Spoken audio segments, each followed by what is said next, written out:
What is going on, everybody? How is everybody doing today? Today we are going to be doing a reaction to Bleacher Report's article that they came out yesterday, or I'm recording this today, but it came out the 21st, so yesterday for you guys. And it is the Staff Roundtable 7-star trades to fix NBA's worst teams, and I will leave a link to the article in the description below. So you guys probably saw the 2000 franchise video introduction yesterday, and I'd like to thank you all for the support on that. I think that's going to be a bi-weekly series. I'm thinking every Tuesday and Saturday it's going to come out. So like I think I'm going to put this on the community tab so you guys can see it. But Tuesday franchise, Wednesday miscellaneous video, Thursday miscellaneous video, Friday miscellaneous video, like these type of videos, quizzes, reactions, stuff like that. Saturday will be another episode of the franchise. Sunday will be Sunday might be miscellaneous. And then Monday will be the Just Ballin' podcast. I think that might be the schedule. So 2 franchises a week, 1 podcast, and then 4 miscellaneous videos. I think we're gonna do something like that. And then I also might implement like games from that 2000 franchise and put that in the background for the podcast. Because some of you guys have been saying you want visuals or just something in the background playing instead of my voice just talking. So we could definitely do that. So yeah, let's get into this article. This came out maybe a couple hours ago. As I'm recording this, I just saw this, caught my eye, and I'm like, why don't we do a video on it? Why not? So yeah, let's get into this here. I wonder what teams it's going to be. Fixing an NBA franchise is no simple task. No one wants to be stuck on the struggle bus in the slow lane, so Bleacher Report is here to inspire the league's worst teams from the 1920 season to get back on track. After reviewing the NBA bottom 10s this season by record, Bleacher Report writers found star trade partners for 7 of the franchises in question. Okay, these scenarios won't overhaul any of the following into instant contention, save for a certain team anxiously waiting the conclusion of its gap year. But it is truly a make or miss league. It just might be a make a deal or miss out on flipping the script anytime soon. So we saw the first one here. Chris Paul to the Chicago Bulls. So the Bulls, will they have that cap space? If Otto Porter opts in, I don't think, but let's see the trade, because will they give like an actual trade? No, they don't. Okay, and we kind of saw the next one. All right, so this trade, they kind of talk about it here. Yeah. It's going to have to be Otto Porter, who will probably opt into his $28.5 million player option, and he'll be obviously in the trade. And then I think they'll have enough. They should have around, I guess, $13 million to make that deal go through. I don't know who the Bulls are going to take in the draft if they are around 7, 8, because it's a guard-heavy draft. So are they going to draft another guard and have potentially Zach LaVine, Kobe White, and another guard, and then you want to add Chris Paul? Who knows if they'll do that. I don't know if the Thunder would really ask for a first-round pick for Chris Paul if they're just going to get off his contract for 2 years. Because, yeah, Chris Paul's contract doesn't expire until the 2022 offseason, and they could get out of it in the 2020 offseason, or I guess the 2021 with Otto Porter's contract. So is it even worth doing that if you're not going to get an asset in return? Because Chris Paul was just an all-star. So maybe they would ask for a future protected first. Maybe they'd ask for, I don't know, something else in that. I don't think they would be willing to give up Markkanen or Wendell Carter Jr. or Kobe White or their top 10 pick. Maybe they'll throw Chandler Hutchinson in that. Maybe OKC might like them, or one of those players, or Daniel Gafford, or maybe just a future second to get that done. I don't know how I feel about that, because I think they have a nice young point guard in Kobe White that they could try to build around. But I guess Chris Paul would be a very good mentor for Kobe White. So, you know what? I'm not opposed to that deal. And maybe Arturas Karnisovas wants to make a splash, being the new vice president or the executive vice president of B-Ball Ops there now. So maybe he wants to make some move. I saw some people in the comment section in some of my videos saying, oh, there's a rumor he's going to trade for Jokic. One, Tim Connolly in Denver, they're not trading their star player. And Chicago would probably have to give up Markkanen, their top 10 pick, and probably either Zach LaVine, Wendell Carter Jr., or Kobe White, and maybe 3 of those players. Because Jokic is an MVP type guy. So you're giving up a lot. So that was just throw that out the window, that rumor, please. So Chris Paul to the Bulls, I'm cool with it. I just don't see that happening just because of the situation they're in. And that might just be a little premature to make a decision like that. They might, if they're going to trade one of their young guys, they might try to do it for somebody a little bit younger than Chris Paul. The next one was Jrue Holiday to the Knicks, which I wouldn't be opposed. I guess you could play RJ at the 3 or Holiday at the 1. I think they're both made to be shooting guards in the NBA, and I think that's where they're best guarding on defense. At least for RJ, Holiday can kind of guard point guards and small forwards, as he's one of the best defenders in the league. So quietly, Jrue Holiday is in a strange spot with the Pelicans. Yeah, he doesn't really fit their time frame, but would this also be a premature move for the Knicks? The Knicks are probably another year or 2 away from maybe being an 8 seed in the Eastern Conference. Maybe they could do this, but what would it cost for them? But a top 5 pick remains valuable. Oh, you cannot. So you want to do a top 5 pick and 2 future seconds. And I don't think the Knicks would give up a top 5 pick for Jrue Holiday. No, I don't think they're going to do that. He's, what, 28, 29? He might be 29. As for the Knicks, well, Holiday wouldn't be able to make them competitive on his own, but he would obviously help. If he was 27, yeah, I would think about it. If he's what he is right now at 27, but he's, what, 29? And I feel like he's going to be 30 next season as well. He is 20, yeah, he's about to turn 30. If you're trading a top 5 pick for a 30-year-old, I don't know if I would do it for Jrue Holiday, especially if you're a team that was one of the worst teams in the NBA. It's not like we were on the cusp from being good. I shouldn't say we, sorry. Forced to habit. But it's not like the Knicks were on the cusp of being good or finals contention. Yeah, if you got a top 5 pick in the draft and you're maybe a contender in a conference, yeah, you make this trade. But you don't do this if you're the Knicks. I don't like that. Maybe if it's like, well, they're not going to want Julius Randle back. Maybe if you're throwing in Kevin Knox, the Clippers pick, and one of the future Mavericks picks, so 2 first-round picks and a former top 10 pick, maybe, but that's definitely not enough probably for the Pelicans to do that, so I don't really think this makes sense for both teams to give up what they would want in this trade, or to get back, at least, if you're the Pelicans. Aaron Gordon to the Warriors, I've been harping on this. I thought a deal for Aaron Gordon trade would have been beneficial for both sides, but obviously D'Lo was traded for Andrew Wiggins, so Andrew Wiggins isn't Harrison Barnes or Andre Iguodala, but he might be, oh, okay, no, never mind. So he's referring, okay, but I'd probably have Wiggins right now than what he had in Barnes a couple of years ago. So what would they particularly want to give up? Aaron Gordon and Terrence Ross would be an ideal partner, because the Warriors do have that trade exception, too, from the Iggy trade. It doesn't really say what they would give up. Imagine the easy baskets and backdoor cuts Gordon would provide you.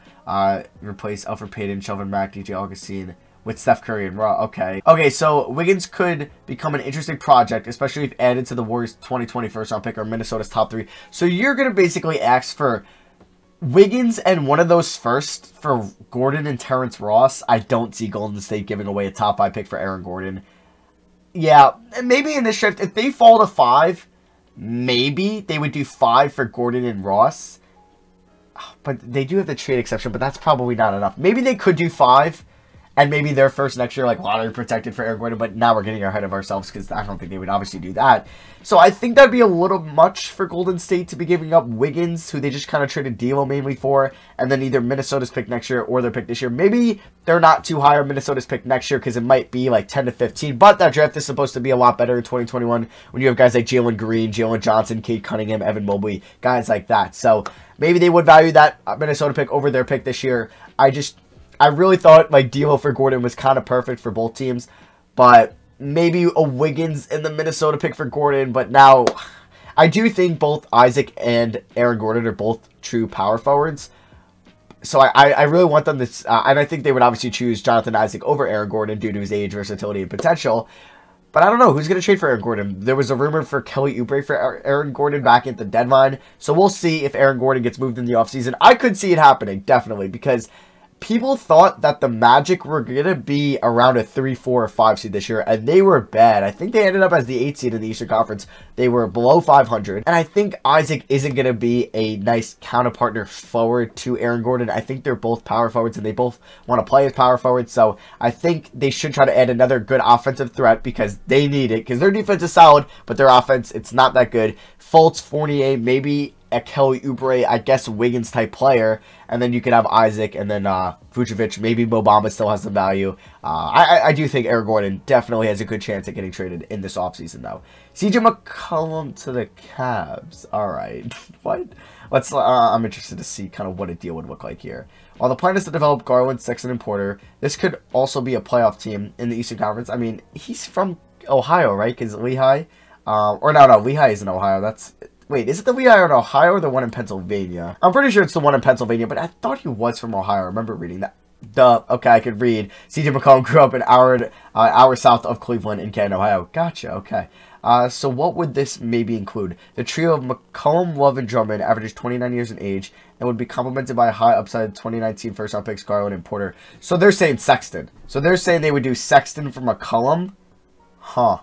Okay, the Cavs could also... Okay, so for Portland to even consider giving up McCollum, it would need some serious talent back. As the foundation of the deal, Cleveland would likely have to give up Sexton, a 21-year-old shooting guard, who's a 6'1 shooting guard, who's 6'1 or is he 6'3? Yeah, he's 6'1. I don't know why I question myself sometimes. But yeah, he's a 6'1 shooting guard, would likely have to give up Sexton, who's averaging 20 0.8 points per game on 47, 38, 84 splits. The Cavs could also offer starting small forward Cedi Osman and the wing-hungry Blazers to the Blazers. So, okay. So you're saying Sexton and Cedi Osman for CJ McCollum.